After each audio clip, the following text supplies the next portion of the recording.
As we all have heard about the Manipur violence and the lack of peace over there at the moment, we are here with the people who from Manipur who's living in Bangalore to take their opinions and suggestions on how the conflict is going on and how the peace can be built. So we have Mrs. Haukip, the activist, and Mr. Misao, who's the present deputy speaker for the Kuki community in Karnataka. So, ma'am, what is this Manipur violence about? And basically, what we understand and what we know about Manipur violence is, simply put, it's an ethnic cleansing. It's not against Hindus or Christians. It's not based mostly on politics. It is what it is ethnic cleansing, because the community that's suffering the most now, who are the most affected, are the Kuki communities. Okay, and Kuki communities, majority of us are Christians. Okay, which is why when they demolish churches, when they destroy and vandalize houses and other religious institutes, what happens is that they're targeting only the Kuki communities. Okay, so I am personally affected by what happened on May 3rd. So the night of the incident, sporadic violences broke out in the valley. Okay, this is what I experienced. Initially, the problem started in the Churchampur district. So later on, what happened was, in the valley, the Meitei majority people, they started attacking Kuki areas. There are localities where all our community live. So they started attacking those areas. And on the 4th of May, what happened was, they started burning churches, houses. They started literally telling people to get out of their homes, run away from here, you're not welcome here.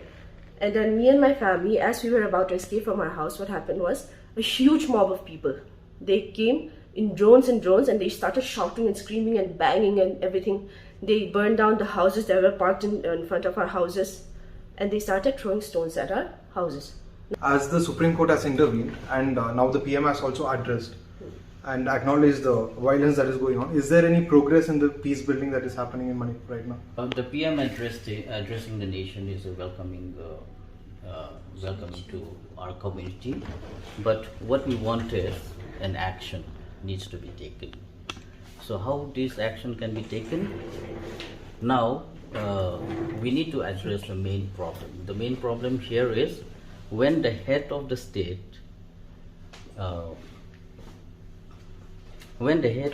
is seen as siding with one community by another community, and if he is acting only in the interest of a particular community, that needs to be taken care of. So after addressing this issue on a viral video, but he also needs to take action through this. So for me, the solution here is, firstly, the CM has to be removed, or president rule needs to be imposed, so that people will have confidence in the state forces and the army that are stationed there to take care of all the conflict zones. Until and unless people don't have